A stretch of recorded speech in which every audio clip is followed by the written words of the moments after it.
Are you positioned for opportunity? Stay with us as we explore the forgotten asset class, flexibility.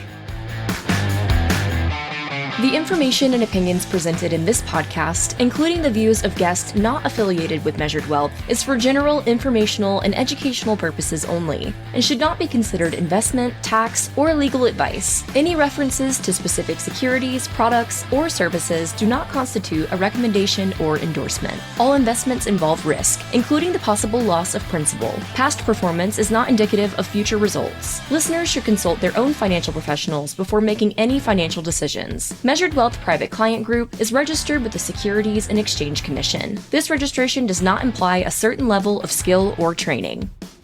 This particular episode discusses securities-backed lending. Securities-backed lending involves risk and is not appropriate for all investors. If the value of pledged securities declines, the borrower may be required to deposit additional collateral, repay part or all of the loan, or sell securities, potentially at an unfavorable time. Interest rates and loan terms can change, and borrowing costs may exceed investment returns. Tax consequences vary, and clients should consult their tax advisor. Welcome to Financial Futures, a Measured Wealth podcast powered by the team at Measured Wealth in beautiful Portsmouth, New Hampshire. Each episode, we're bringing you fresh insights on retirement, investing, and everything you need to take control of your financial future. Whether you're preparing for retirement or already living it, we're here to help you make informed choices with confidence.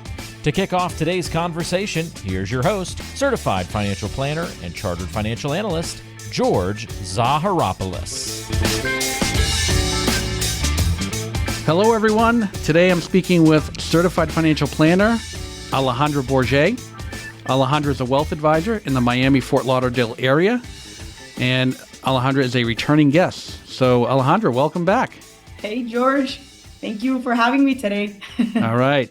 We got an interesting podcast today. Looking forward to it. And when you first came around with the idea of flexibility, at first I really wasn't sure what you meant, but then it struck a chord, and you know I can apply this to my own situation, and I hope all of our listeners today think about their own situation, you know, based on what we talk about. But first, tell us a little bit about your practice down in South Florida. Who are the type of clients you're serving? And yeah, we'd love to hear. Yeah, George, of course. So being in the South Florida region, and I do focus on Hispanics in the U.S., and I have a pool of international clients as well, mostly being, Hispanic families, business owners, professionals, mainly in like the 30s to mid 50s age range.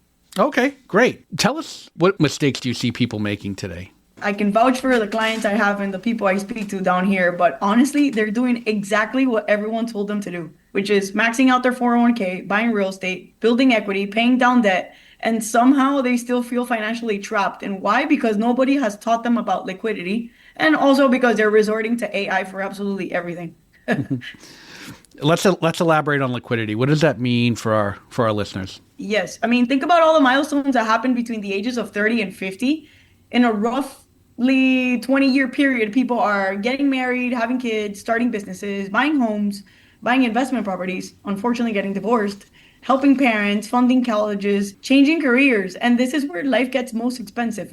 I mean, retirement is one goal in the financial planning process, as we've seen, but life has 50 goals before retirement. And why are we not planning for those? You need flexibility when life is happening. So what are we doing to change that? Absolutely. I can attest to that myself and agree with you 100%. Earlier, you mentioned that you work with Hispanic families. Do you also see some patterns there as well? Yes, absolutely. Me being a Hispanic myself and, our upbringings, we grew up hearing buy real estate, buy gold, save cash under the mattress. Or now, the new innovative aspect is save it in CDs. Stay away from Wall Street. You're going to lose everything. And I think that's how wealth was preserved in Latin America and kind of still is. And honestly, it's worked for many families. But the problem is that today's economy is totally different. There's a lot more tools, investment vehicles that we can resort to. People are becoming more financially educated and more financially curious to build their own wealth. And we've talked about this and bounced ideas off while we're in the office. Is a lot of families are house rich, equity rich, so fixated on net worth, right? But net worth, go ahead. I was going to say, give us an example of someone being equity rich. What does that look like? Okay, yeah. Yeah, like take your average family, not going too extreme here, but primary residence, give it 2 million bucks, rental property, 500, and then you have your 401k, which is like, I don't know, give it another million bucks. You probably have a net worth of like 3 to 4 million, but the cash available you have for tomorrow is, I don't know, 20K. Well, that becomes a problem because the net worth pays for your obituary. Yes, it does, but liquidity pays for your opportunities today. Where's the flexibility in life now? Well, it doesn't seem so bad to be house rich or equity rich. Am I hearing that you're anti-real estate? Oh, no, no, no, no, not at all. I do like real estate. I mean, that's the first investment vehicle we all hear that we should invest in, right? And many of my clients have made fortunes in real estate. And I don't think that's the real issue here. I think the issue is concentration. And by concentration, I mean, you get a client that this is a call I get all the time is, hey, I found another property I want to buy for my portfolio. And I'm like, how much cash reserves do you have to buy it? Oh, I need your help. What can I do? And it's me, fixing the puzzle here. Like, oh, wait, I need your help too. Like, why are you keep on like investing in stuff that are illiquid? Let's do something different. Like, what happens if you don't have any cash reserves to pay for the property? I mean, we've encountered one of the biggest risks as liquidity, right? So what can we do to fix it? And that's the main idea here. So it requires a lot of financial education to kind of like switch the mindset.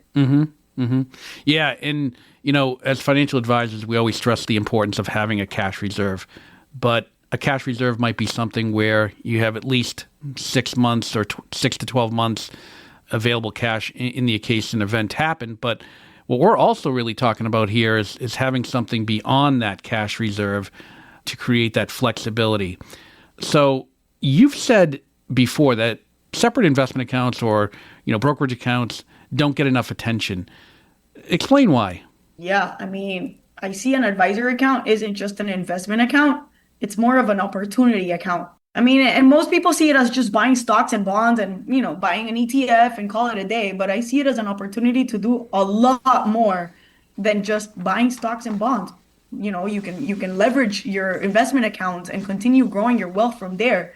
And it's a lot of the communications I've had with clients that, that will have been able to continue growing their wealth because of this, right? And most people think debt is bad, but sophisticated investors understand the difference between bad debt and how I see it is strategic debt, right? And there's a lot of benefits, right?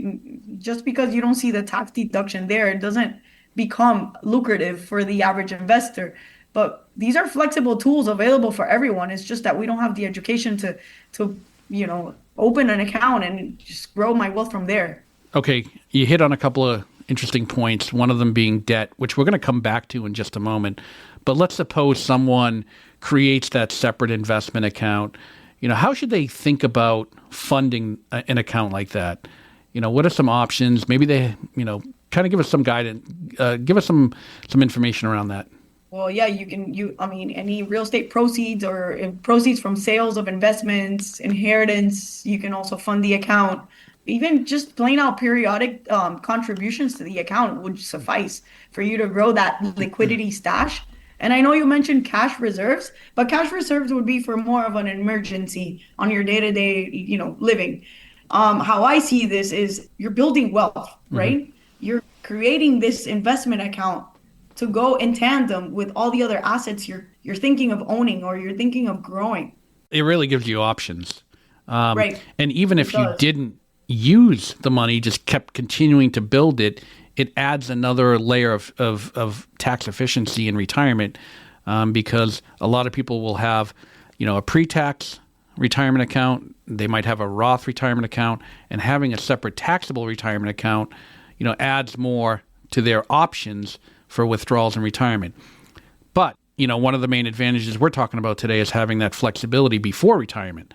What are some of the other opportunities that someone might run into? Maybe they want to buy a piece of real estate or an investment property, or maybe a second home, vacation property. It's kind of hard to do that without that substantial side funds, right? Right. And I know this is controversial, but I love this. You can borrow against your investments. You can pledge your brokerage account, use securities line of credit and keep your portfolio invested. So this assumes your portfolio keeps growing while you pay interest on the loan.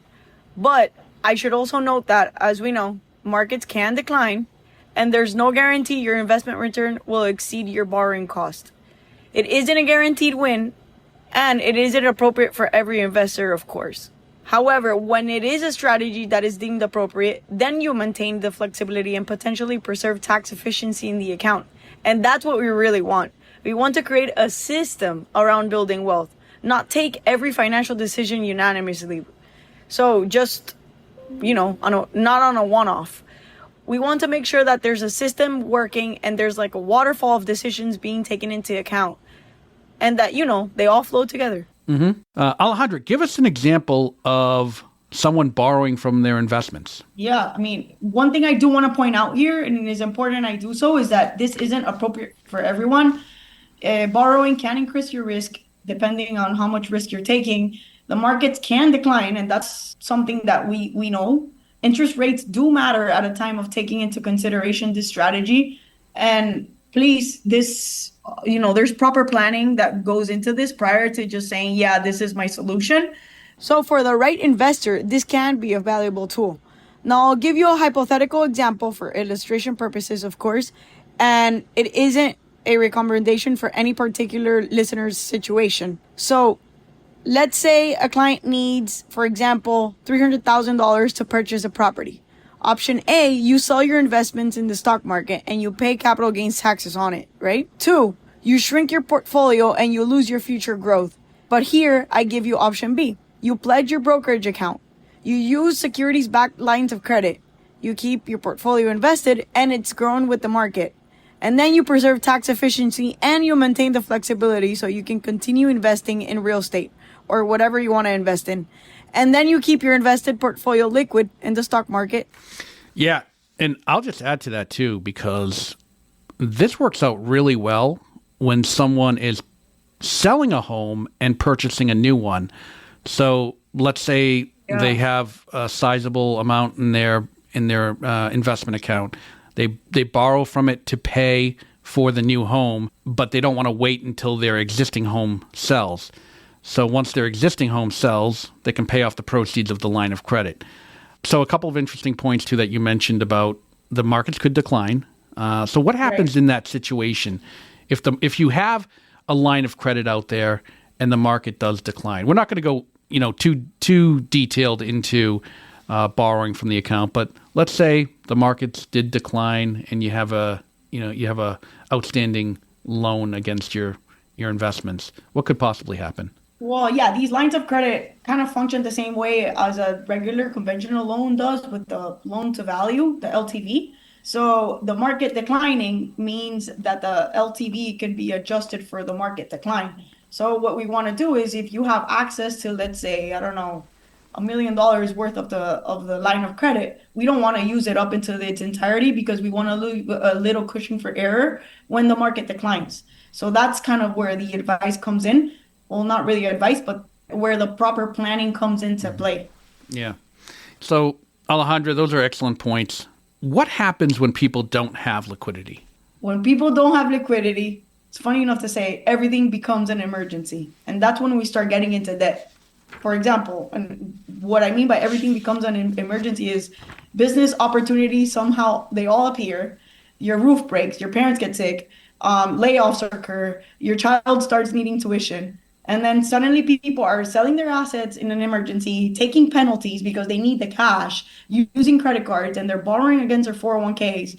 There's this quote that I really like. It says, financial stress rarely comes from the lack of assets. It comes from the lack of access.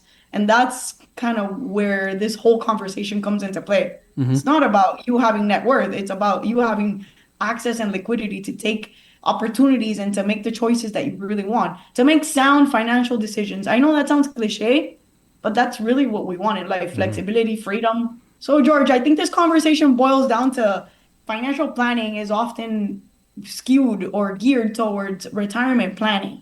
And we're trying to change the conversation here, right? Because a lot of life happens before you turn 65, which is, a retirement age keeps on growing with the years. So we want to plan for now. in addition to planning for later. But if we don't acquire and accumulate wealth now, how are we going to have accessible wealth later on? Agree. Well, Alejandra, this has been great. Final question for you. If someone listening remembers only one thing from today, what would it be? Don't get fixated on what your net worth is. Ask yourself, how much flexibility do you have?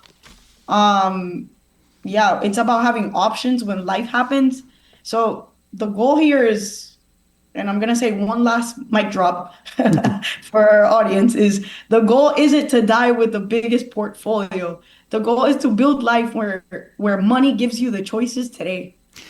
Well, that's a great way to conclude today's podcast. So for our listeners, if you're curious about how this fits into your financial plan, Alejandra, how can someone reach out to you? Yeah, George, you can send me an email at A is an apple, BORGE at measuredwealth.net. Or if you resort to social media, you can also follow me on Mis Millones, MISS.millones, MILLONES, where I share some financial tips and tricks about financial planning and building your own wealth. Awesome.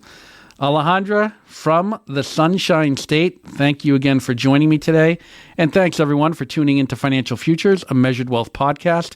If you enjoyed today's episode, be sure to follow or subscribe on your favorite podcast app so you never miss an update. Want to learn more or get in touch? Head over to measuredwealth.net, where you'll find prior episodes, helpful financial planning guides, and more.